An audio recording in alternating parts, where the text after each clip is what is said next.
एक बार एक गांव में हरिया नाम का किसान रहता था। वह बहुत ही गरीब परिवार से था। उसके परिवार में उसकी पत्नी सुगंधा और 2 बच्चे थे। बेटी का नाम कामना और बेटे का नाम सूरज था। हरिया के पास 2 बीघा जमीन थी जिस पर वह सब्जी उगाया करता था। वह हर दिन सब्जी बेचने का काम करता था। एक दिन सब्जी बेचकर उसको अच्छा मुनाफा होता है। हरिया घर जाके अपनी पत्नी सुगंधा को सारे पैसे दे देता है और कहता है, ये हमारे दोनों बच्चों की स्कूल की फीस है। इस पर सुगंधा ने कहा, लेकिन आप अपने लिए जूते क्यों नहीं खरीदते? कामना और सूरज भी कहने लगे, पापा, आप अपने लिए जूते क्यों नहीं खरीदते? तब हरिया ने कहा, पहले शिक्षा लेनी जरूरी है। दूसरे दिन सुगंधा अपने पति हरिया के लिए जूते खरीद कर ले आती है। हरिया कहता है, तुम तो अपने लिए कपड़े लाने वाली थी। सुगंधा ने कहा, मैं फिर कभी अपने लिए कपड़े खरीद कर ले आऊंगी। हरिया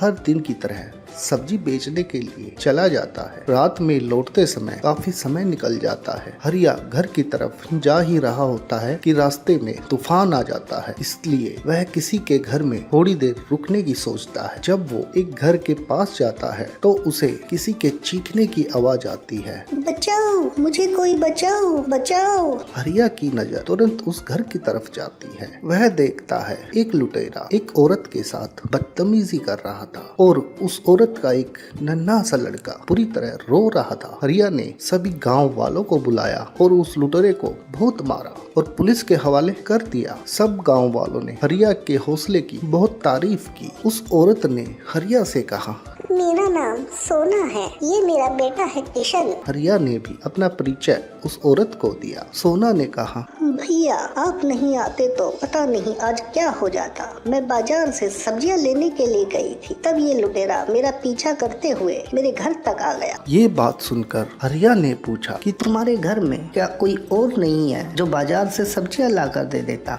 मेरे पति शहर में काम करते हैं, वो सिर्फ हफ्ते में एक ही दिन यहाँ आते हैं। मेरे पास राखी तो नहीं है, पर मैं आपको यह धागा बांध देती हूँ। कल मैं आपको अच्छे वाली राखी भेज दूंगी। अब तक तूफान भी खत्म हो जाता है। हरिया को भी अपने घर जाने में काफी देर हो जाती है। घर पहुंचकर वह अपनी पत्नी सुगंधा को सारी बात बताता है। दूसरे दिन सोना अपने पति और बेटे के साथ हरिया के घर आती है। हरिया सोना को देखकर बहुत खुश हो जाता है और पूरे आदर सत्कार के साथ उसे घर के अंदर लेकर जाता है। साथ ही अपनी पत्नी सुगंधा और अपने बच्चों को सोना और उसके परिवार से मिलवाता है। सुगंधा सोना से मिलकर काफी खुश होती है।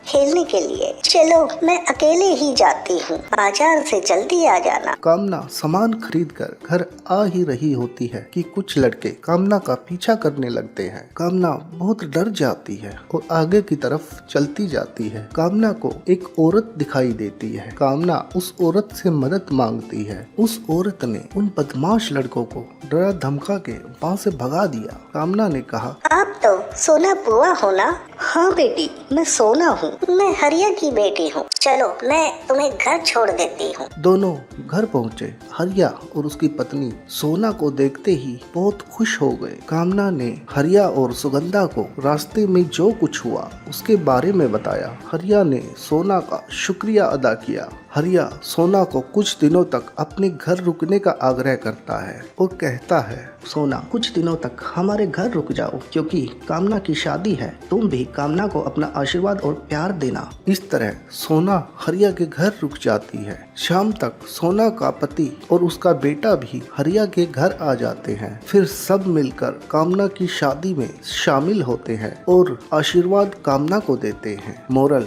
कर भला तो हो भला।